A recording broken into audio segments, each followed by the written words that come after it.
வணக்கம். மாலை முரசு செய்திகளை விரிவாக பார்ப்பதற்கு முன் தலைப்புச் செய்திகளை முதலில் பார்க்கலாம்.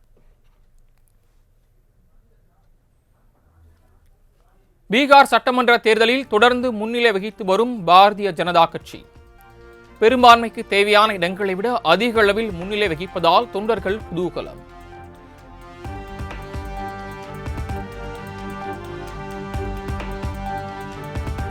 பீகார் சட்டமன்ற தேர்தலில் தேசிய ஜனநாயக கூட்டணி 200க்கும் மேற்பட்ட தொகுதிகளில் முன்னிலை. 1001 இடங்களில் போட்டியிட்ட பாரதிய ஜனதா கட்சி 91 இடங்களில் முன்னிலை பெற்று தனிப்பெரும் கட்சியாக உருவெடுப்பு.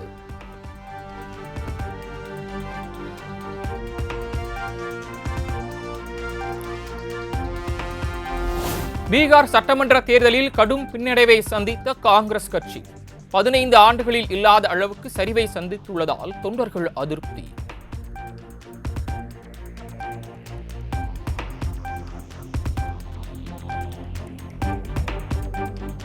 இந்தியா கூட்டணியின் முதலமைச்சர் வேட்பாளரான தேஜஸ்வி யாதவ் பின்னடைவு.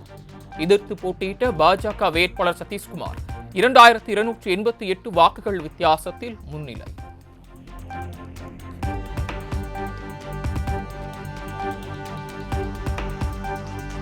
பீகார் சட்டமன்ற தேர்தலில் பெரும் எதிர்பார்ப்பை கிளப்பிய தேர்தல் வியூக வகுப்பாளர் பிரசாந்த் கிஷோரின் ஜன்சுராஜ் கட்சி ஒரு தொகுதியில் கூட முன்னிலை பெறாததால் அக்கட்சியினர் பெரும் ஏமாற்றம்.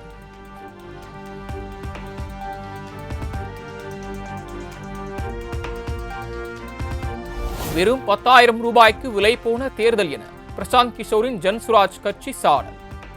ஜன்சுராஜ் கட்சி ஒரு தொகுதியில் கூட முன்னிலை பெறாத நிலையில் கடும் விமர்சனம்.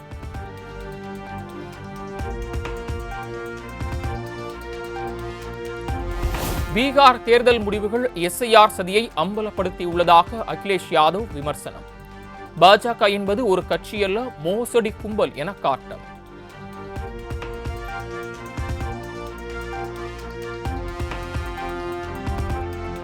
பீகார் மாநிலத்தில் தேசிய ஜனநாயக கூட்டணியின் வெற்றி தமிழகத்திற்கு ஒரு பாடம் என தமிழிசை கருத்து. புதிய கட்சியால் ஆட்சியை பிடிக்க முடியாது என்றும் விஜய் குறித்து மறைமுக விமர்சனம். எது கொடுத்தது? வாரிசு என்ற பட்டம் தான் கொடுத்தது. ஆக வாரிசுகளுக்கு நாங்கள் ஒப்புக்கொள்ள மாட்டோம். வெறும் வாரிசுகளாக இருந்தால் மட்டும் நீங்கள் வெற்றி பெற்றுவிட முடியாது என்பதை பீகார் மக்கள் உணர்த்தி இருக்கிறார்கள். இது தமிழகத்திற்கும் ஒரு பாடம். அதே மாதிரி ஒருத்தர் புது கட்சி தொடங்கிட்டு அதில் எந்த அனுபவமும் இல்லாமல் உடனே எங்களுக்கு வெற்றி கிடைக்கும் அப்படின்னு நினைச்சா அதுவும் தப்பு என்பது தமிழகத்திற்கும் அது உணர்த்தி இருக்கிறது. எஸ்ஐஆர் மேலே தவறாக குற்றஞ்சாட்டு சொல்கிறீங்க, அப்படி இல்லை. எஸ்ஐஆர் என்பது தூய்மைப்படுத்துவது என்பதையும் தமிழக மக்களுக்கு உணர்த்தி இருக்கிறது. ஆக இது எல்லா விதத்திலையுமே தமிழக மக்களுக்கும் சில பாடங்களை கொடுத்திருக்கிறது, நல்ல பாடங்களை கொடுத்திருக்கிறது, சந்தேகங்களை நிவர்த்தி செய்திருக்கிறது என்று சொல்லலாம்.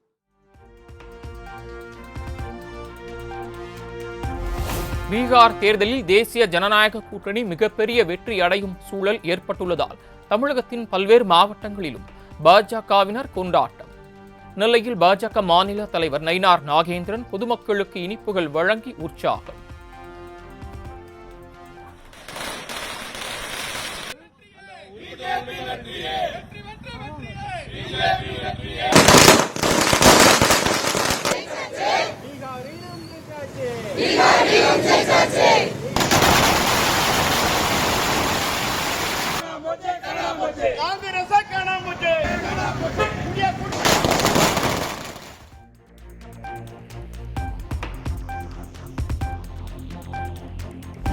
பீகார் சட்டமன்ற தேர்தலில் என்டிஏ கூட்டணி வெற்றி முகம்.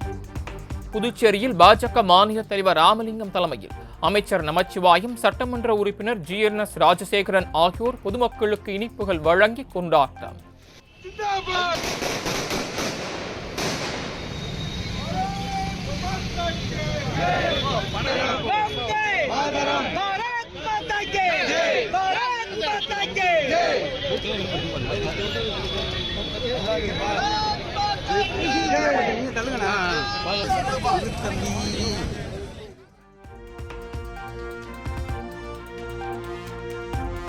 பீகார் மக்கள் இந்தியா கூட்டணியின் பொய்களை புறந்தள்ளி இருக்கிறார்கள் என அதிமுக பொதுச் செயலாளர் எடப்பாடி பழனிசாமி எக்ஸ் தளத்தில் பதிவு.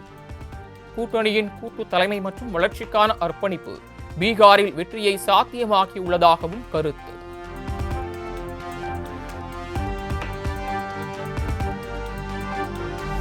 தோல்வி என்று சொல்ல முடியாது, வெற்றி வாய்ப்பை இழந்திருக்கிறோம் என்று சொல்றாங்க. பொறுத்திருந்து பார்ப்போம். வென்றால் துள்ளி குதிப்போம், தோல்வியடைந்தால் கவிழ்ந்து படுப்பதும் காங்கிரசுக்கு கிடையாது என செல்வ பெருந்தகை பேட்டி.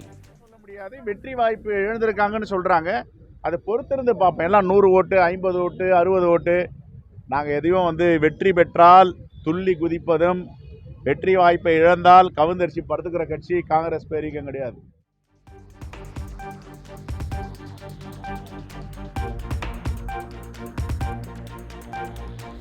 பீகாரில் பாரதிய ஜனதா கட்சி கூட்டணிதான் வெற்றி பெறும் என கணிக்கப்பட்டிருந்தது. அது நடந்திருக்கிறது. மதுரை விமான நிலையத்தில் முன்னாள் முதலமைச்சர் OPS பேட்டி. தேர்தலில் பாரதிய ஜனதா கட்சியுடைய கூட்டணி தான் வெற்றி பெறும் என்று ஏற்கனவே கணிக்கப்பட்டது. அது நடந்திருக்கிறது.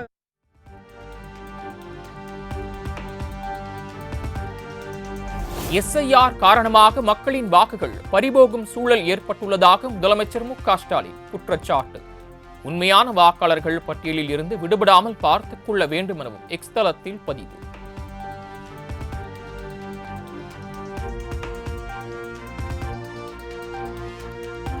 சென்னை கொளத்தூர் பெரியார் நகரில் 5 கோடி ரூபாய் மதிப்பீட்டில் கட்டப்பட்டுள்ள கட்டடங்கள் திறப்பு. நவீன வசதிகளுடன் கட்டப்பட்டுள்ள முதல்வர் படைப்பகம், முழு நேர நூலகம், IAS பயிற்சி கூடம் உள்ளிட்டவற்றை திறந்து வைத்தார் முதலமைச்சர்.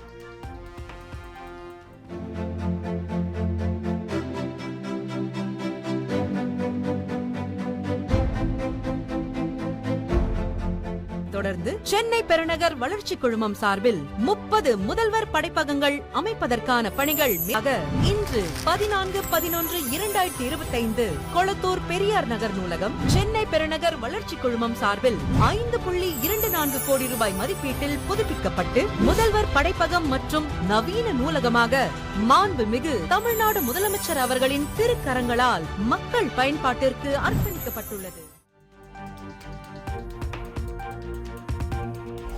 தமிழ்நாட்டில் போதைப் பொருட்கள் விற்பனை செய்வோருக்கு பயம் இல்லை.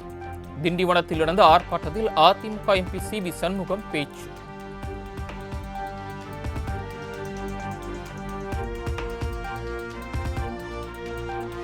கடந்த ஆகஸ்ட் மாதம் அதிமுகவிலிருந்து விலகி திமுகவில் இணைந்தார் முன்னாள் MP மைத்ரேயன். திமுகவில் கல்வியாளர் அணி துணைத் தலைவராக நியமித்து முதலமைச்சர் மு.க. ஸ்டாலின் உத்தரவு.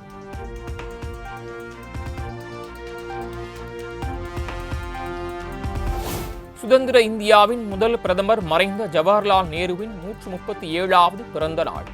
சென்னை கிண்டியில் உள்ள திருவுருவ சிலை மற்றும் உருவப்படத்திற்கு அரசு சார்பில் மரியாதை.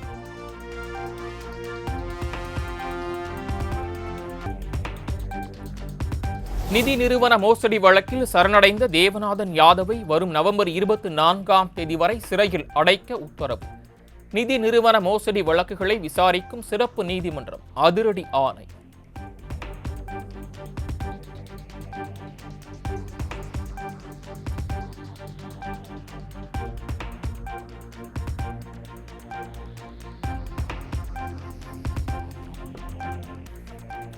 ₹21,29,00,000 கடனை 30 விழுக்காடு வட்டியுடன் லைகா நிறுவனத்திற்கு திருப்பிக் கொடுக்கும் உத்தரவுக்கு எதிராக விஷால் மேல்முறையீடு. நீதிபதி ஜெயச்சந்திரன் வழக்கு விசாரணையிலிருந்து விலகி வழக்கை மாற்று அமர்வு முன் விசாரிக்க பட்டியலிட பதிவுத்துறைக்கு உத்தரவு.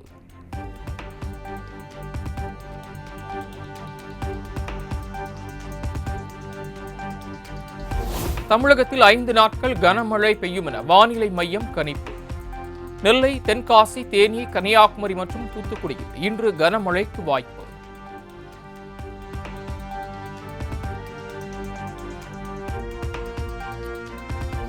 நவம்பர் 16ஆம் தேதி மயிலாடுதுறை, நாகை, திருவாரூர், தஞ்சாவூர், புதுக்கோட்டையில் கனமழைக்கு வாய்ப்பு. நவம்பர் 17ஆம் தேதி சென்னை, திருவள்ளூர், காஞ்சிபுரம் உள்ளிட்ட 11 மாவட்டங்களில் கனமழை பெய்யும் என தகவல்.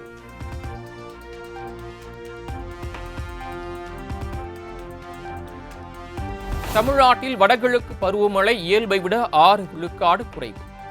சென்னையில் வடகிழக்கு பருவமழை இயல்பை விட 23 விழுக்காடு குறைவு என வானிலை மையம் தகவல்.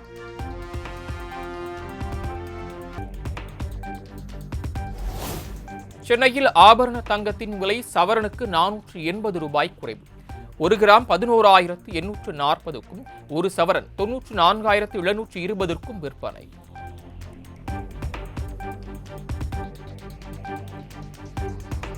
கோவையில் நடைபெற்ற பழங்கால கார் கண்காட்சி. சாலையில் அணிவகுத்து சென்ற கார்களை கண்டு பொதுமக்கள் மகிழ்ச்சி.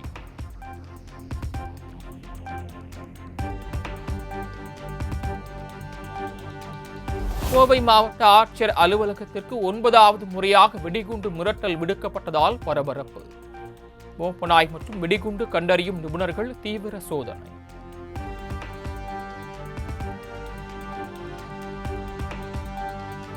தேனி மாவட்டம் சின்னமனூரில் இருவர் வெட்டி கொலை செய்யப்பட்ட வழக்கில் 4 பேர் கைது.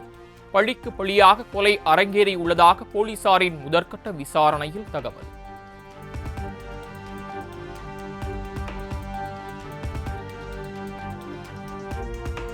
கோடநாடு கொலை கொள்ளை வழக்கு அடுத்த மாதம் டிசம்பர் 19ஆம் தேதிக்கு ஒத்திவைப்பு.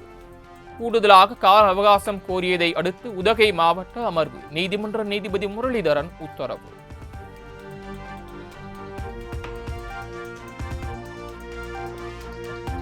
திருவண்ணாமலை அண்ணாமலையார் கோயிலில் விமர்சையாக நடைபெற்ற பராசக்தி அம்மன் தேர் வெள்ளோட்டம்.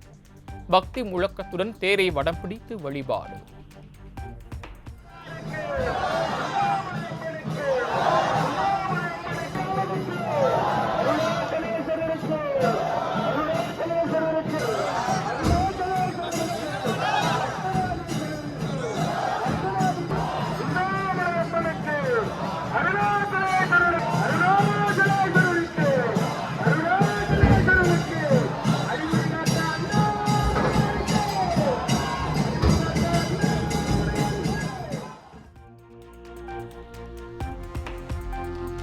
சேலம் ஆத்தூரில் உள்ள புகழ்பெற்ற வெள்ளை பிள்ளையார் கோயில் குடமுழுக்கு விழா கோலாகலம். ஆயிரக்கணக்கான பெண்கள் முளைப்பாரி எடுத்து ஊர்வலம்.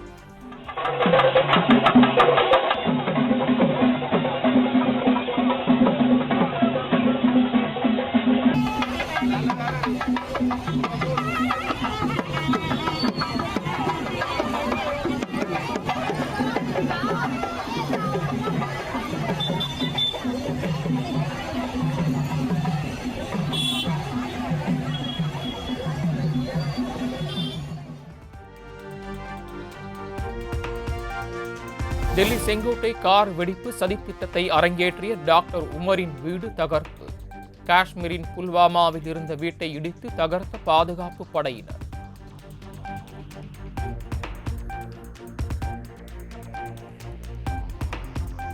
டெல்லியில் காற்று மாசுபாட்டால் குழந்தைகள் பெரும் பாதிப்பின் விளிம்பு நிலையில் உள்ளதாக ஆய்வில் தகவல்.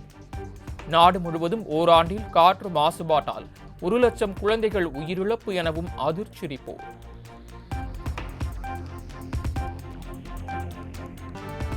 இந்தியா தென்னாப்பிரிக்க அணிகளுக்கு இடையிலான முதல் டெஸ்ட் போட்டி. தென்னாப்பிரிக்க அணி 5 விக்கெட்டுகளை இழந்து நிதான ஆட்டம்.